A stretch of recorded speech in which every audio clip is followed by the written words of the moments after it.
سبحان الذي سخر لنا هذا وما كنا له مقرنين وإنا إلى ربنا لمنقلبون. کیا اللہ کے رسول نے دعا بتلائی، اور یہ اللہ کے کلام کی ایک آیت ہے کہ یہ ایمان والا جس سواری پر سوار ہو کر کیا کہتا ہے، پاک ہے وہ ذات جس نے اس سواری کو میری خدمت میں لگایا، اور میں تو اس کو اپنی طاقت اور قوت سے اس کو قابو کرنے والا نہیں تھا. جب دارالعمل میں جہاں تھکنا ہے، جہاں امتحان کی تیاری کرنی ہے، اور جہاں اعمال کی مشقت کو برداشت کرنا ہے، اللہ کی طرف سے یہ نوازشیں ہیں. جب ہم ایمان اور اعمال لے کر اللہ کی طرف جائیں گے تو اللہ پھر اپنی قدرت کے مطابق، اپنی شان کے مطابق کن نعمتوں سے نوازے گا. وَإِنَّا إِلَىٰ رَبِّنَا لَمُنْقَلِبُونَ. اور ہم اپنے رب کی طرف جو ہے لوٹنے والے ہیں. اس لیے انسان اپنی صلاحیتوں کو، سب سے بڑی صلاحیت دل میں محبت اور دل کا میلان اور دل کا یقین ہے. اس سے یقین صحیح کیسے ہو جائے. اور دوسرا، زبان، آنکھ، کان، جتنے بھی اعضاء ہیں، ان اعضاء سے صادر ہونے والے اعمال اللہ کے حکم کے مطابق ہوں کہ ایک ایک عمل ساتوں زمین اور آسمان اس کے پاسنگ میں بھی نہیں آ سکتے.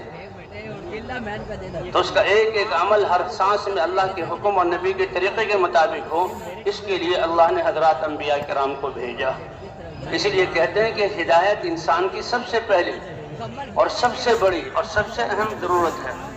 لا الہ الا اللہ کے یقین کا دل میں بیٹھ جانا. اسی لیے حضرات انبیاء کرام کی جو محنت انسانوں کو بنانے کے لیے، اللہ کے دین پر چلانے کے لیے، ان کی محنت اس لا الہ الا اللہ کی دعوت سے شروع ہوتی ہے، جس سے اللہ کی ذات کا یقین آ جائے، اللہ کی معرفت کا نور آ جائے. اور جب یقین اور جو ہے اللہ کی معرفت کا نور آ گیا تو یہ انسان پھر اللہ کے امر کو سب سے آگے کرے گا اور اپنی جان اور مال کو اللہ کے لیے لگائے گا. اور اللہ کی محبت کا یہ جو ایک حصہ ہے کہ اللہ کے رسول صلی اللہ علیہ وسلم سے بھی محبت. والذین آمنوا اشد حبا للہ. اللہ بتا رہے ہیں کہ ایمان والے، ایمان کا کمال ہے، ایمان پورا ہے، ایمان والے تو سب سے زیادہ اللہ کی زمین پر رہتے ہوئے سب سے زیادہ اللہ سے محبت کریں گے.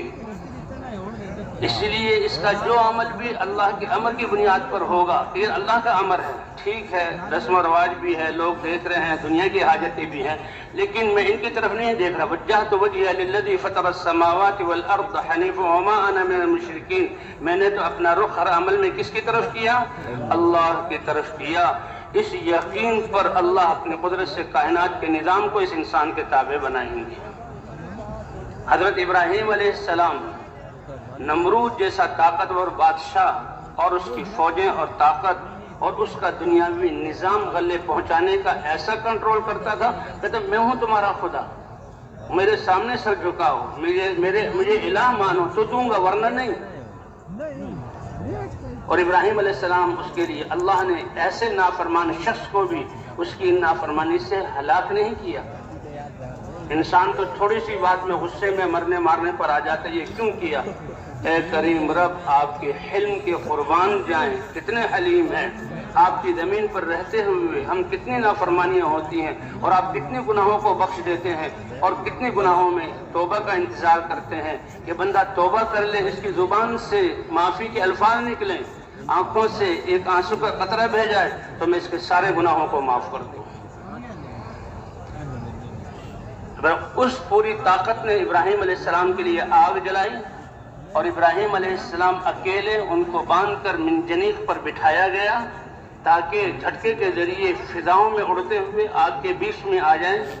تو یقین انسان کے لیے اتنی بڑی دولت ہے کہ ذرہ برابر ابراہیم علیہ السلام کا دل اس سارے منظر سے متاثر نہیں ہے، نہ کوئی ڈر ہے نہ کوئی خوف ہے، کیونکہ ہوگا وہ جو اللہ کا امر ہوگا اور اللہ چاہیں گے اور اللہ کی چاہت کو پورا کرنے میں کامیابی ہے. اس لیے کوئی پریشانی نہیں، کوئی واویلا نہیں، کوئی کسی وہ جو ہے وہ التجا نہیں. فرشتے بھی آ گئے اور فرشتوں نے کہا اے ابراہیم اگر ہمیں ہمارے لیے کوئی خدمت اگر آپ حکم دیں، یہ پہاڑوں کا فرشتہ ہے جس پر بیٹھ کر یہ اس عبرتناک سزا جو اپنے ذہن کے مطابق دے رہے ہیں جس کا نظارہ کر رہے ہیں، انہی پہاڑوں کو یہ پہاڑوں کا فرشتہ ملا کر، اور جیسے دو چکی کے پاٹ میں دانوں کو پیسا جاتا ہے، ان سب فوجوں کو، ہتھیاروں کو اور انسانوں کو، کافروں کو اس طرح قیمہ بنا کر ختم کر دیا جائے۔ اگر آپ ہواؤں کو حکم دیں تو اسی آگ کو اڑا کر ان پر ڈال دیا جائے، راکھ بن جائیں۔ اگر یہ پانی کا فرشتہ اس کو حکم دیں تو بارش برسا کر یہ آگ کو بجھا دیا جائے۔ فرمایا کہ اگر اللہ نے تمہیں حکم دیا ہے تو وہ تو تمہارے لیے کرنا ضروری ہے، اگر حکم نہیں دیا تو پھر مجھے اور میرے اللہ کو کے درمیان معاملہ چھوڑ دو۔